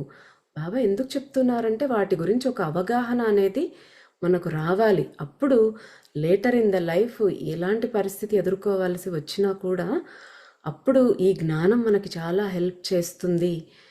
ఇలాగా సుధా సంజయ్ లాగా మారిపోకుండా ఉండటానికి బాబా మీరు భూమి మీద ఇంకా బ్రతికున్నప్పుడే ఈ నాలెడ్జ్ని పెంచుకోవాలనేసి చెప్తున్నారనమాట. మీరు ఈ వ్యక్తిని ముందుకు కదలటానికి సహాయం చెయ్యలేరా అని రుద్ర అడుగుతున్నాడు బాబాని. స్వేచ్ఛా సంకల్పం మై సన్. అతను దీన్ని తనకు తాను ఎంచుకున్నాడు. యాస్ట్రల్ వరల్డ్స్ అతన్ని పిలిచాయి, అంటే కాంతి అతన్ని పిలుస్తోంది. గురువు మాట్లాడారు, అతని కంటే ముందు వెళ్ళిపోయిన అతని ప్రియజనులు అతనితో మాట్లాడారు. కానీ అతను మొండిగా ఉన్నాడు. అతని భార్య జీవితంలో ముందుకు వెళ్ళినప్పుడే అతను ముందుకు కదులుతాడు. ఆమె కదలదు. ఆమె జీవితంతో ముందుకు సాగి లేదా జీవితంలో ముందుకెళ్ళే సంకల్పాన్ని ఆమె కోల్పోయింది. బాబా చెప్తున్నారు ఇక్కడ కూడా మళ్ళీ ఫ్రీ విల్ గురించి చెప్తూ ఉన్నారనమాట. ఆయననే అలాగ పట్టుకుని కూర్చున్నాడు. ఆయనకు అక్కడ ఉండాల్సిన అవసరం లేదు. ఆయనని మాస్టర్స్ వచ్చి పిలిచారు, ఆల్రెడీ చనిపోయిన యాన్సిస్టర్స్ వాళ్ళు వచ్చి చెప్పారు అలాగా ఉండిపోకూడదు, వచ్చేయాలి, ఆమె తన జీవితంలో ముందుకు వెళ్తుంది, నువ్వు రా అని. కానీ అతను మొండిగా ఉన్నాడు, అతను వెళ్ళలేదు. మనకు బాబా చెప్పారు స్వేచ్ఛా సంకల్పం మీరు డిసైడ్ చేసుకుంటే, మీరు మొండిగా ఒక దాని మీద కూర్చొని ఉంటే మేమేమి చేయలేము, మిమ్మల్ని మేము బలవంత పెట్టలేము. మీరు మీకై మీరే ఓకే చేసుకోవాలి, అది డిసైడ్ చేసుకోవాలి, ఇట అట అనేది. సో ఇక్కడ ఫ్రీ విల్, ఆయన రావడానికి ఇష్టపడలేదు కాబట్టి వాళ్ళు ఏం చేయలేరు. వచ్చి సజెస్ట్ చేశారు, వాళ్ళ సహాయాన్ని ఈయన నిరాకరించాడు. ఆమె ముందుకు కదిలినప్పుడే జీవితంలో ఈయన ముందుకు కదలాలని డిసైడ్ అయినాడు. ఆమె ముందుకు కదలదు, ఎందుకంటే ఆమె దుఃఖంలో నుంచి బయటకు వచ్చి ఇంక జీవితం సాగించాలి, ఇంకా ఉంది నాకు లైఫ్, నేను ఇంకా చేయగలిగేవి చాలా ఉన్నాయనే సంకల్పమే ఆమె కోల్పోయిందనమాట. కాబట్టి ఆమె రాదు, ఈయన కదలడు. మేము విడిపోవడంలోని బాధను అర్థం చేసుకోగలం, కానీ ఇంత మేరకు కాదు, నాట్ అట్ దిస్ కాస్ట్ అంటున్నారు బాబా. ఇది భూమిపై ఉన్న వ్యక్తికి, భూమికి పరిమితమైన ఆత్మకి, ఇద్దరికీ చాలా భారంగా ఉంటుంది. మరి ఈ రేంజ్లో కాదు, ఆ బాధ అనేది ఉంటుంది ఒక వ్యక్తి చనిపోయినప్పుడు. కానీ మరి ఇంత రేంజ్లో ఉన్న 17 years అయినా ఇంకా అలాగే ఉంటే అలాగా, అది ఆమెకి భారమే, ఆ చనిపోయిన ఆత్మకి భారమే కదా. అయితే బాబా మీరే చెప్పండి, సుధా మరణించే వరకు ఈ వ్యక్తి భూమికి పరిమితంగా ఉండిపోతాడా? అంటే ఇంకా ఆమె కూడా చనిపోయే వరకు ఈయన ఇట్లే ఉండిపోతాడా, అర్థ బాగుండగానే అంటున్నాడు రుద్ర. అంటే సుధా మరణించే వరకు, లేదా ఆమె తన తీవ్రమైన శోకాన్ని వదిలిపెట్టే వరకు, లేదా ఆ వ్యక్తి అర్థం చేసుకునే వరకు, తాను ఇలా ఉండటం ఆమెకు తన ఆత్మకు మేలు చేయడం లేదని మరియు తన ఆత్మీయ కర్తవ్యాలను నెరవేర్చేందుకు ముందుకు సాగాలని నిర్ణయించుకునే వరకు, అవును, అప్పటి వరకు ఆ వ్యక్తి భూమికి పరిమితంగా ఉంటాడు. ఆమె చనిపోయే వరకు ఈయన అలాగే ఉంటాడా అంటే బాబా చెప్తున్నారు, ఆమెన్నా మరణించాలి, లేదా ఆమె శోకాన్ని వదిలిపెట్టి అర్థం చేసుకోవాలి, కాస్త ఇంకా సెట్ అయిపోవాలి, తన డ్యూటీ ఏముందో ఇంకా అది చేయటానికి ముందుకు సాగాలని నిర్ణయించుకోవాలి. ఆ 2 చాయిసెస్ ఉన్నాయి. ఆమె అలా చేసే వరకు ఈ వ్యక్తి ఇంకా ఎర్త్ బౌండ్గానే ఉంటాడు అని చెప్తున్నారు బాబా. అంటే ఒక వ్యక్తి దీర్ఘకాలిక దుఃఖంలో ఉంటే ఆత్మ భూమికి పరిమితమైపోయి ఉంటుందా అని అడుగుతున్నాడు Rudra. What a funny man you are. ఎంత వినోదపూర్వకమైన మనిషి బేటా నువ్వు. నువ్వు చెప్పిన మాటలు వినోదంగా అనిపించినా నిజమే. నువ్వు వాడిన దీర్ఘకాలిక దుఃఖం అంటే ఆ క్రానిక్ పెయిన్, అంత లాంగర్ పెయిన్ అనేది, ఆ బాధ అనేది చాలా సరి అయినది ఆ వర్డ్. చూడు బేటా, ఒక ఆత్మ భూమికి పరిమితంగా ఉండటానికి ఎన్నో కారణాలుంటాయి. సుధా సంజీవుల పరిస్థితి వాటిల్లో ఒకటి. భూమిపై ఉన్న వ్యక్తి పూర్తిగా మనస్తాపానికి గురై ఎప్పటికీ దుఃఖంలో ఉండిపోతే మరణించిన వ్యక్తి ఆత్మ భావోద్వేగపరంగా బంధించబడి భూమికి పరిమితమవుతుంది. ఇది ఒక కారణం. ఎర్త్ బౌండ్ అవ్వటానికి ఒక్క రీజనే అనేం లేదు, ఎన్నో రీజన్స్ ఉండొచ్చు. ఇక్కడ వీళ్ళది, ఈ సుధా సంజీవుల పరిస్థితి ఒకటి. మనం దుఃఖంలో ఉండిపోతే వాళ్ళ ఆత్మ అలాగే ఉండిపోతుంది, అదొక రీజన్ ఎర్త్ బౌండ్గా ఉండటానికి. మరో కారణం ఏమిటంటే, మరణించిన వ్యక్తి ముందుకు సాగాలని కోరుకోకుండా తన ప్రియమైన వాళ్ళ దగ్గర ఉండాలని ఆశిస్తాడు. అందువల్ల భూమిపై నివసించే తన బంధువుల దగ్గరే ఉండటానికి ఆత్మ స్వయంగా భూమికి పరిమితమవుతుంది. అదే ఇందాక చెప్పుకున్నాం, మరణించిన వ్యక్తి తను ముందుకు వెళ్ళాలని కోరుకోకుండా వాళ్ళ దగ్గరే ఉండాలని, అంటే యాక్సెప్ట్ చేయలేడు డెత్. సడన్గా అపమృత్యువు, సడన్ డెత్ అయిందనుకోండి, నేను చనిపోయాను అనేది యాక్సెప్ట్ చేయలేడు. నేను ఇంకా బ్రతికే ఉన్నాను, నేను లేకపోతే వాళ్ళు ఏమైపోతారు, వాళ్ళ దగ్గర నేను ఉండాలి కదా, అన్నీ చూసుకోవాలి కదా అనే ఫీలింగ్. అలాంటి సమయాల్లో కూడా ఆత్మ ఇక్కడే ఉండిపోతుందన్నమాట. అది కూడా ఎర్త్ బౌండ్ అవ్వటానికి ఒక కారణం. అంటే వాళ్ళు డిసైడ్ చేసుకున్నారు, మేము వెళ్ళము, మేము ఇక్కడే ఉంటాము, మా వాళ్ళ దగ్గరే ఉంటాము అని వాళ్ళు డిసైడ్ చేసుకున్నారు కాబట్టి ఇంక అక్కడే ఉండిపోతారనమాట. ఎన్నో కారణాలు ఉండొచ్చు, ఇక్కడ బాబా 2 కారణాలు చెప్పారు. భూమిపై ఉన్నవారు ఆత్మను తమ వైపుకు లాగకపోయినా సరేనా అంటున్నాడు రుద్ర. ఇంతవరకు ఏం చెప్పుకున్నాం, మనం దుఃఖంతో ఉంటే వాళ్ళు పైకి వెళ్ళలేరు, వాళ్ళని ఇక్కడే బంధించేస్తామని. ఇప్పుడు వీళ్ళు దుఃఖంలో లేకపోయినా కూడా మరి ఎర్త్ బౌండ్ సోల్స్ ఎందుకు ఉంటున్నారు అని అడుగుతున్నాడు రుద్ర. అవును, చివరికి తుది నిర్ణయం ఆత్మ శరీరానిదే, అంటే స్పిరిట్ బాడీదే ఉండాలా లేక ముందుకు సాగాలా అన్నది ఆత్మ మరియు దాని ఆధ్యాత్మిక స్థితిపై ఆధారపడి ఉంటుందంటే ఆ ఆత్మ స్పిరిచువల్ గ్రోత్ ఎంత ఉంది, నేను ఇంకా ఉండాలా వెళ్ళిపోవాలా అనేది ఆ ఆత్మ డిసైడ్ చేసుకోవాలి. అది డిసైడ్ చేసుకుంటే దాని ప్రకారం జరుగుతుంది. ఫైనల్ డెసిషన్ మాత్రం ఆ ఆత్మదే, ఆ చనిపోయిన వ్యక్తిదే అనమాట. ముందుకు వెళ్ళాలా, ఇక్కడే ఎర్త్ బౌండ్గా ఉండిపోవాలా అనేది. అందుకే భూమిపై ఉన్నవారు ఎప్పటికీ దుఃఖంలో ఉండకపోయినా ఆత్మ ఏదైనా కారణంతో ప్రేమ, అసహాయత లేదా తప్పుడు బాధ్యతాభావంతో, అంటే ఫాల్స్ సెన్స్ ఆఫ్ డ్యూటీ అనమాట, దానితో తమ వద్దనే ఉండాలని కోరుకోవచ్చు. అంటే సడన్గా చనిపోయినప్పుడు అమ్మో నా వాళ్ళు ఏమవుతారు, నేను చూసుకోవాలి కదా వాళ్ళని రోజు, నేను లేకపోతే వాళ్ళకి ఎలా జరుగుతుంది అనేసి వాళ్ళు ఇలానే అర్థబౌండ్గా ఉండిపోతారు. మనం ఈ సీన్ చూడాలంటే బ్రో మూవీలో చూడొచ్చు. సాయిధరం తేజ్ చనిపోతాడు అలాగే. పవన్ కళ్యాణ్ దాంట్లో గాడ్, నువ్వు రావాలి ఇంకా పైకి అంటే, అమ్మో నేను ఎట్లా వస్తాను, నా వాళ్ళు నేను లేకపోతే అక్కడ అసలు జరగదు, ఆఫీస్లో జరగదు, నా చెల్లెళ్ళకి కష్టం, మా అమ్మకి కష్టము అనేసి యాక్సెప్ట్ చేయడనమాట తను చనిపోయాడు అనే విషయాన్ని. తనకి ఎన్నో గోల్స్ ఉంటాయి, ఎన్నో ప్లాన్స్ ఉంటాయి ఫ్యూచర్, అందరికీ అంతే కదా. అలా ఉన్నప్పుడు సరే నువ్వు ఇప్పుడు బ్రతికి వెళ్ళు, కానీ నువ్వు అక్కడ అంత అవసరమా లేదా అనేది నువ్వే చూసుకో కళ్ళతో అనేసి తనకు ఒక అవకాశం ఇస్తాడనమాట. కానీ ఆయన మళ్ళీ బ్యాక్ వచ్చే టైంకే వాళ్ళ చెల్లెళ్ళు మూవ్ ఆన్ అయిపోతారు. వాళ్ళు కావాల్సిన వ్యక్తిని పెళ్లి చేసుకోవటము, ఆ బిజినెస్లో ఇంకొకరు తన ప్లేస్ తీసేసుకోవడము, వాళ్ళ అమ్మ మూవ్ ఆన్ అయిపోవడం, అందరు సెట్ అయిపోతారనమాట. ఈయన వచ్చి ఏంటి నేను లేకపోయినా ఇవన్నీ జరిగిపోయాయా, నేను ఉండాల్సిన అవసరం లేదా ఇక్కడ అన్నట్టుగా సర్ప్రైజ్ అవుతాడనమాట. ఓకే, నా మీద డిపెండ్ అయ్యేది ఏమీ లేదు ఇక్కడ, నేను లేకపోయినా జరిగేవి జరుగుతాయి అనేసి ఆయన యాక్సెప్ట్ చేస్తాడు చివరికి. అలాగే ఇక్కడ కొంతమంది ఆత్మలు నా ఫ్యామిలీ ఏమైపోతుంది, వాళ్ళు ఎట్లా ఉంటారు అనేసి అలానే ఉండిపోతారనమాట భూమి మీదనే. ఫాల్స్ సెన్స్ ఆఫ్ డ్యూటీ అంటే వాళ్ళు ఇంకా తన బాధ్యతలు నెరవేర్చాలి అనే ఒక తప్పుడు ఆలోచనతోనే ఉంటారనమాట వాళ్ళు. ఇంకా అంటే భూమికి పరిమితమై ఉండడం పూర్తిగా ఆత్మపై ఆధారపడి ఉంటుందా అనేసి అడుగుతూ ఉన్నాడు రుద్ర. అవును, కానీ భూమిపై ఉన్నవారు ఆత్మ ముందుకు సాగడాన్ని సులభము లేదా కష్టంగా మార్చగలరు. రా, నేను నీకు ఎలా సులభం చేయాలో చూపిస్తా. సో ఇంతవరకు బాబా భూమిపై ఉన్న వాళ్ళు ఆత్మని ముందుకు సాగనీయకుండా దుఃఖంలో ఉండి కష్టతరం చేస్తున్నారు, అది చెప్పారు బాబా. ఇప్పుడు అంటే భూమిపై ఉన్నవాళ్ళు ఆ ఆత్మ ముందుకు వెళ్ళిపోవటానికి ఏ రకంగా అది ఈజీ చేయొచ్చు దానికి అనేది చెప్తానంటూ ఉన్నారు. చూడండి, బాబా మనకి ఎంత జ్ఞానాన్ని, ఇప్పుడు కర్మ సిద్ధాంతము ఇవన్నీ కూడా చాలా లోతుగా ఎన్నో లేయర్స్తో ఉంటుంది ఆ కర్మ సిద్ధాంతం. కానీ చనిపోయిన తర్వాత ఏం జరుగుతుంది అనేది కానీ ఇవన్నీ కూడా మనకు తెలిసినది, మనకు ఐడియా ఉండేది. కానీ బాబా ఇప్పుడు మనకు చెప్తున్నది కానీ జస్ట్ పైన సూపర్ఫిషియల్ లేయర్ మాత్రమే అనమాట.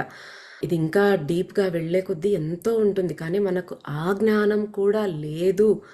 ఈ జ్ఞానం కూడా లేకపోతే వీళ్ళు ఎలాగా ఇప్పుడున్న పరిస్థితులను బట్టి, కోవిడ్ కానీ ఒక వార్ జరిగినా కూడా ఎంతోమంది చనిపోయి ఎర్త్ బౌండ్ సోల్స్గా నా వాళ్ళు అనే ప్రేమతో ఈ భూమికే కట్టుబడిపోయి పరిమితమైపోయి ఇక్కడే ఉండిపోతారనమాట. అలాగా ఇప్పుడు బ్రతికి ఉన్న వాళ్ళకంటే భూమి మీద ఎర్త్ బౌండ్ సోల్స్గా ఉన్న వాళ్ళే ఎక్కువ మంది ఉన్నారు అనేది వింటూ ఉన్నాం ఈ మధ్య.